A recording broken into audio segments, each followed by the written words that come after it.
Hello once again and welcome to our auction update. The end of the week, Kevin Brogan from CoreLogic will join me in just a moment. We see that in fact auction clearance rates have ticked back up from last week's final results. The auction numbers have slowed a little bit in Melbourne. Sydney is rallying, but really the big rally is coming out of Perth. All the details, and we'll have a look also inside CoreLogic's weekly pulse report. Back with Kevin Brogan in just a moment.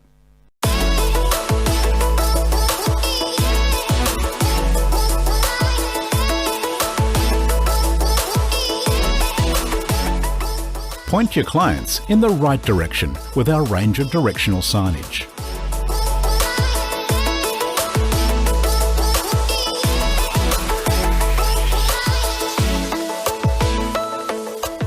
With a variety of options, we have a pointer board for every situation.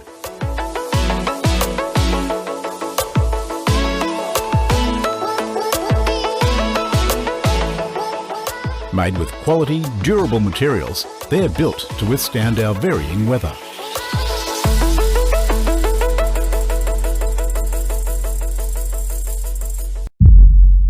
And we say hello once again to Kevin Brogan, the genius from CoreLogic. G'day Kevin, how you doing? Oh, now I'm nervous. I have to live up to that. How are you going, Kevin? Well, mate, I'm going to get some insight from you about the Pulse report, which I found we'll bring up a few graphs on that too, which I found quite interesting because it's showing what investors are doing and first home buyers are doing as well. But we'll get to that in just a moment. Let's firstly bring up our Cap City clearance rates, the final results. Walk us through this, Kevin. Yeah, so we've seen over the last week an absence of the influence of sporting events and public holidays. So we've actually had a decent run this weekend without that sort of interference. So in Sydney, over 700 auctions last week, clearance rate in the final analysis 76.9%. So that is really quite a strong result with that additional supply having come to market.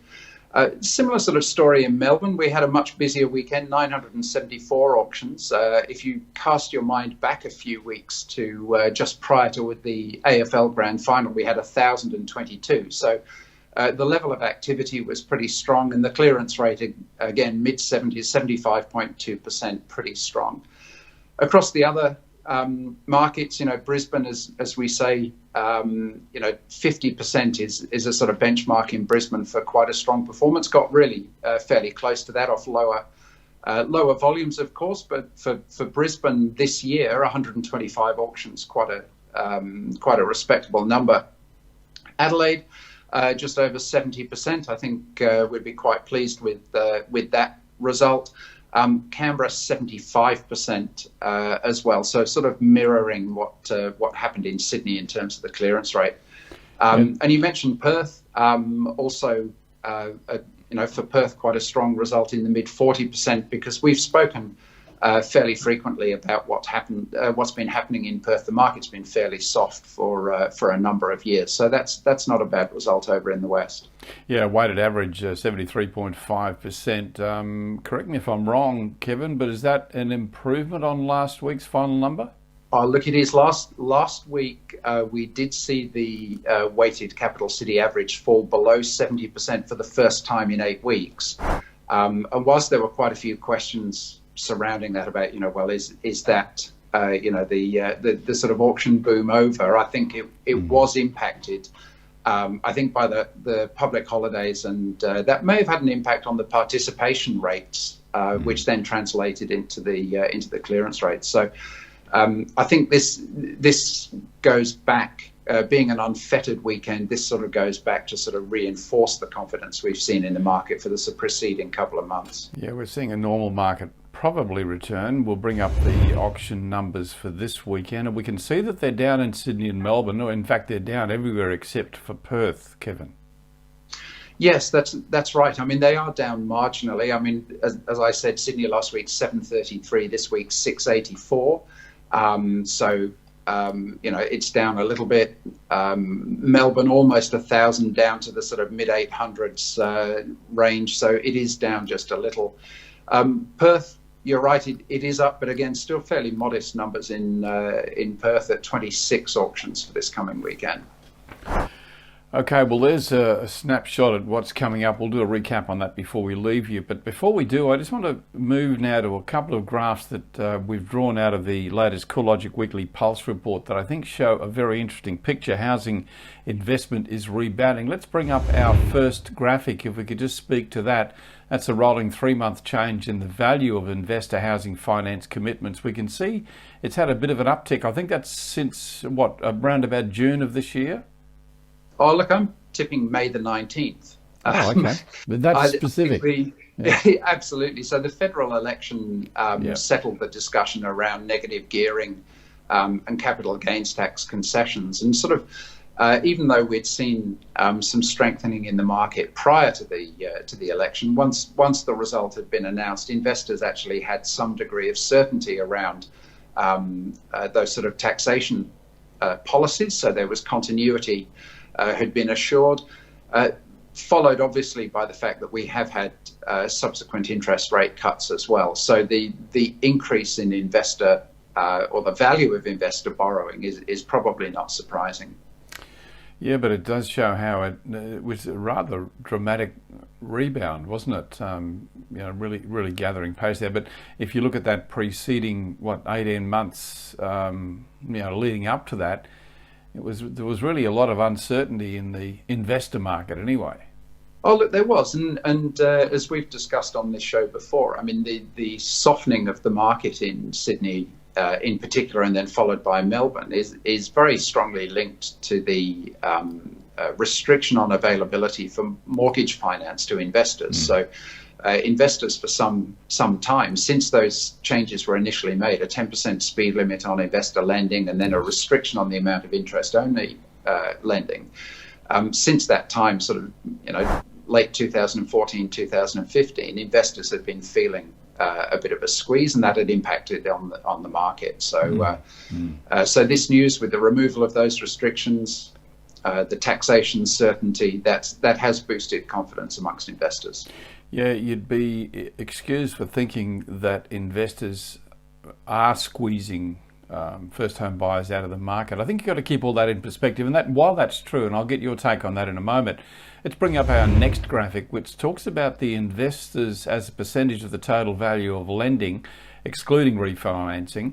And if we look at the Australian figure of 26.5%, compare that to New South Wales, the most expensive capital city to buy a property in right now, at 31.2%. So it hasn't dampened enthusiasm in Sydney all that much. But your take on that, Kevin?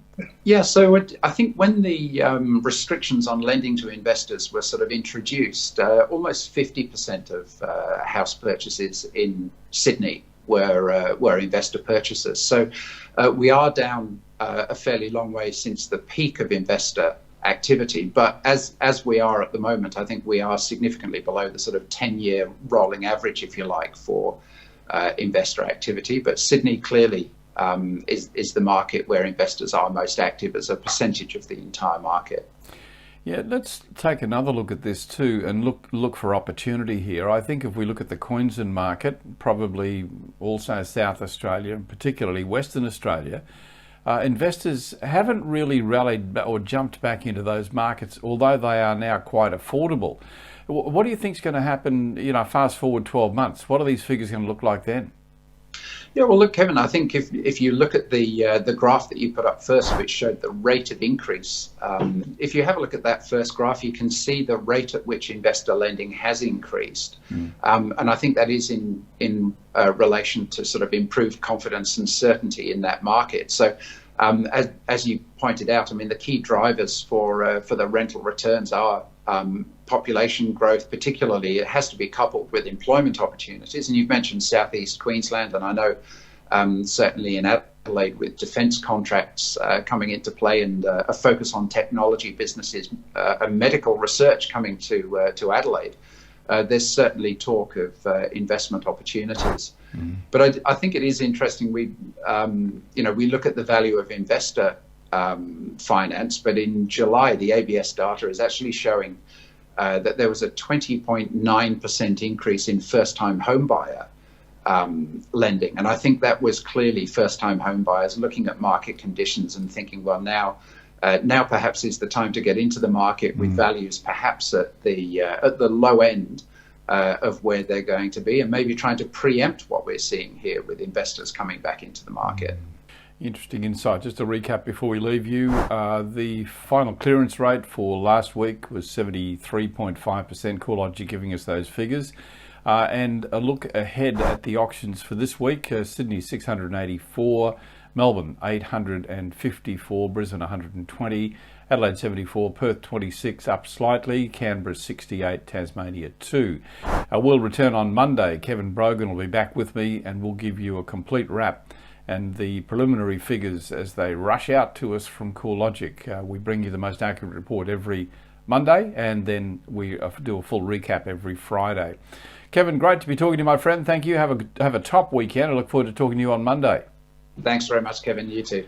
I'm Kevin Turner. Reminder once again that Property News Update is out. Bernice Ross will be my guest this week. Bernice talks to us from Austin in Texas, and our Real Estate Talk program will be out tomorrow as normal. I'm Kevin Turner.